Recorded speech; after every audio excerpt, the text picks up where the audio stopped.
அனைவருக்கும் வணக்கம். உங்கள் வாஸ்து நிபுணர் சண்முகம். இன்றைக்கி பார்த்தீங்கன்னா ஒரு உண்மை சம்பவங்க. ஒரு 15 வருஷத்துக்கு முன்னால் நடந்ததுங்க. அது எப்படின்னு பார்த்தீங்கன்னா, ஒருத்தர் வாஸ்து பார்க்க கூப்பிட்ருந்தாருங்க என்னைய, உள்ளூருக்குள்ளேங்க. அவர் வீட்டை பற்றி எனக்கு முதல்லே தெரியுங்க.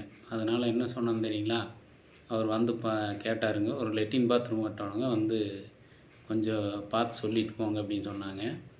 அந்த இடத்தோட அமைப்பு எப்படின்னு பார்த்தீங்கன்னா, சமசதுரமான இடந்தேனுங்க.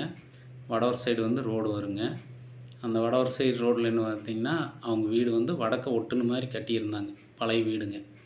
தெற்க கிழக்க இந்த மாதிரி காலி இடம் அதிகமாக விட்ருந்தாங்க. வாயு மூலம் அடைச்ச மாதிரி வீடு கட்டியிருக்கிறாங்க. அதனால் தென்கிழக்கில் லெட்டின் பாத்ரூம் போடணும்னு சொன்னாருங்க. அந்த இடத்துல போட்டிங்கன்னா சரிப்பட்டு வராதுங்க. வீட்டை இடித்து போட்டு கட்டுற மாதிரி இருந்தால் சொல்லுங்கள், வர்றேன். இல்லாட்டி வரலைங்க அப்படின்னு சொல்லிடணுங்க. அதுக்கப்புறம் அவர் என்ன பண்ணாருன்னு தெரியுங்களா, ஒரு மேஸ்திரி கூட்டிகிட்டு போயிங்க லெட்டின் பாத்ரூம் கட்டினாருங்க. அக்னி மூலையில் வாயு மூலை அடைச்ச வீடுங்க. அக்னி மூலையை அடைச்சி கட்டும்போது என்னாச்சுன்னு பார்த்தீங்கன்னா, அவர் லெட்டின் வேலை எல்லாமே முடிஞ்ச பிறகு பார்த்தீங்கன்னா ஒரு 3 மாதம் 4 மாதம் இருக்குங்க. திடீர்னு உயிரிழந்துட்டாருங்க. என்னாச்சுன்னு தெரியலைங்க, அட்டாக்குன்னு சொன்னாங்க. அதனால் அது மாதிரி அமைப்புகள்லாம் வீடு கட்டணுன்னா பார்த்து கட்டிங்க. அது மாதிரி பார்க்காம கட்டினீங்கன்னா இது மாதிரி பிரச்சனைகளும் உருவாகுங்க. நன்றி, வணக்கம்.